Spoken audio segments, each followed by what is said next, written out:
জিরোনার বিপক্ষে নিজেদের হোম গ্রাউন্ডে 1-1 গোলে ড্র করলো রিয়াল মাদ্রিদ এবং লাস্ট লালিগার ম্যাচে মায়োর্কার বিপক্ষে 2-1 গোলে হারছে।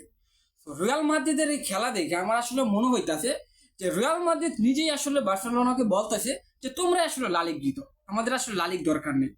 মানে এমন ফুটবল, মানে আপনি কি কখনো রিয়াল মাদ্রিদ থেকে প্রত্যাশা করেছেন মৌসুমের এরকম একটা সময় যেখানে আসলে এই বিষয়টা আসলে যাচাই বাছাই হবে যে আসলে কারা লালিগ চ্যাম্পিয়ন হইতে যাইতেছে? তো যেখানে মানে যদি রিয়াল মাদ্রিদ চ্যাম্পিয়ন মানে লালিগ চ্যাম্পিয়ন নাও হইতে পারে, এখন তো হাড্ডাহাড্ডি একটা লড়াই হওয়ার কথা, তাই না? এখন হচ্ছে বার্সা আসলে রিয়াল মাদ্রিদ থেকে 6 পয়েন্ট লিডে রয়েছে এবং যদি আজকে তারা ম্যাচটা জিততে পারে তাহলে তারা আসলে রিয়াল থেকে 9 পয়েন্ট লিডে থাকবে। ওইখান থেকে রিয়াল মাদ্রিদ কখনো আসলে লালিগার রেসে এখন আর টিকে নেই। আপনি এটা ধরে নিতে পারেন যে অলওয়েজ মানে আসলে বার্সেলোনা আসলে লালিগ চ্যাম্পিয়ন হয়ে গেছে। তো আমার কথা হচ্ছে ভাই, নিজেদের হোম গ্রাউন্ডে কি আজকে জিরোনার বিপক্ষে 1-1 গোলে ড্র করতে হবে? আমি জানি না ভাই, আসলে রিয়াল মাদ্রিদের আসলে এই অবস্থার জন্য আসলে তারা কি দেয় ভাই আজকের এই ম্যাচটার জন্য। মানে আপনি দেখবেন যে লাস্ট ম্যাচে বায়ার মিউনিখের এগেনস্টে কিন্তু অনেকগুলো গোল মিস হয়েছে এবং আজকে ওইটাই হয়েছে। রিয়াল মাদ্রিদ একজন প্রপার রাইট উইঙ্গার নাই। আপনার রিয়ালের ম্যাচ দেখলে বুঝতে পারবেন যে দুই উইং দিয়ে বা রিয়াল ভিনিসিয়াস যে বলগুলো আসলে আপনার লেফট উইং থেকে মাঝ মাঠে দিবে, তো ওইখান থেকে বলগুলো ফিনিশ করবে কি, মানে মানে এগুলো গোলে কনভার্ট করবে কি এই চান্সগুলো? ওইখানে আসলে এমবাপ্পে আসলে ভিনিসিয়াসের দিকে যাইতেছে, লেফট উইংয়ে যাইতেছে। রিয়াল মাদ্রিদের একেবারে বাজে অবস্থা এবং রিয়াল মাদ্রিদ যদি সামনে বায়ার মিউনিখের এগেনস্টে চ্যাম্পিয়ন্স লিগের দ্বিতীয় লেগে একটা কামব্যাক করতে না পারে তাহলে ট্রফিলেস একটা সিজন কাটাবে রিয়াল মাদ্রিদ।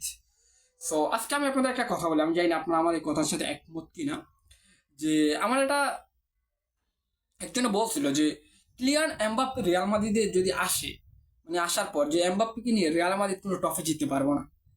সো আমি এই কথাটা বিশ্বাস করি নাই, কারণ ক্লিয়ান এমবাপ্পে বর্তমান সময় সেরা একটা খেলোয়াড়, ওয়ার্ল্ডের সেরা একটা প্লেয়ার, বেস্ট প্লেয়ার। এরকম একটা প্লেয়ার আমাদের দলের দরকার। বাট ক্লিয়ান এমবাপ্পে আসার পর দলের সাথে মানিয়ে নিতে পারে নাই, তারপর দলের সাথে মানিয়ে নিয়েছে, নিয়মিত গোল করতেছে, অ্যাসিস্ট করতেছে। এখন আপাতত সে আসলে ফর্মে নাই। কিন্তু কথা হচ্ছে এমবাপ্পে কি আসলে কি এমবাপ্পে কুফা ভাই? আমি বলতেছি না ভাই, মানে অনেক মানুষ এই বিষয়গুলো নিয়ে আলোচনা করতে, এই জন্য আমি বললাম যে ক্লিয়ান এমবাপ্পে কি আসল কুফা। বাট আমার মনে হয় যে এই কথাগুলা এক পাশে রেখে বায়ার মিউনিখের ম্যাচটা নিয়ে এখন রিয়াল মাদ্রিদের ভাবা উচিত। যদি বায়ার মিউনিখের সেকেন্ড লিগে একটা কামব্যাক করতে পারে তাহলে রিয়াল মাদ্রিদ থেকে আপনি অনেক কিছু প্রত্যাশা করতে পারেন। কারণ বায়ার মিউনিখ বর্তমানে খুবই গুছানো একটা ফুটবল খেলতেছে, যে ইউরোপের টপ একটা টিম হচ্ছে বায়ার মিউনিখ। তো বায়ার মিউনিখকে যদি রিয়াল মাদ্রিদ হারাইতে পারে, তাদের হোম গ্রাউন্ডে যদি একটা কামব্যাক করতে পারে, তাহলে আমার মনে হয় যে রিয়াল মাদ্রিদ চ্যাম্পিয়ন্স লিগে একটা ভালো কিছু করবে এবং আর কোনো ট্রফি রিয়াল মাদ্রিদ সামনে নাই। তারা লা লিগা অলরেডি হারায় ফেলছে, লা লিগার রেসে রিয়াল মাদ্রিদ টিকে নাই। সো এই যে রিয়াল মাদ্রিদের এই অবস্থার জন্য আসলে কে দায়ী আমি আসলে ভাই বুঝতেছি। মানে রিয়াল মাদ্রিদের যে অবস্থা, এই বালবার্তে যদি রিয়াল মাদ্রিদের না থাকতো, এই মাদ্রিদের আরো কি যে হইতো জাস্ট আপনি ওগুলো কল্পনাও করতে পারতেছেন। বালবার্দে আজকে যে গোলটা করলো ডি বক্সের বাইরে থেকে, সো এই বালবার্দে আপনার ডিফেন্স সামলাবে, মিড সামলাবে, গোল করবে, আর কি করবে? আর কোনো প্লেয়ার নাই। সো আমি আজকে এমবাপ্পে খেলা মোটেও ভালো হয় না, অনেকগুলো চান্স মিস করছে। তো আশা করি এমবাপ্পে সেকেন্ড লিগে একটা কামব্যাক করবে, এমবাপ্পে ভিনিসিয়াসের হাত ধরে একটা কামব্যাক আমরা দেখতে চাই বায়ার মিউনিখের এগেইনস্টে, যেহেতু দলটার নাম রিয়াল মাদ্রিদ। আশা রাখি একটা কামব্যাক হবে।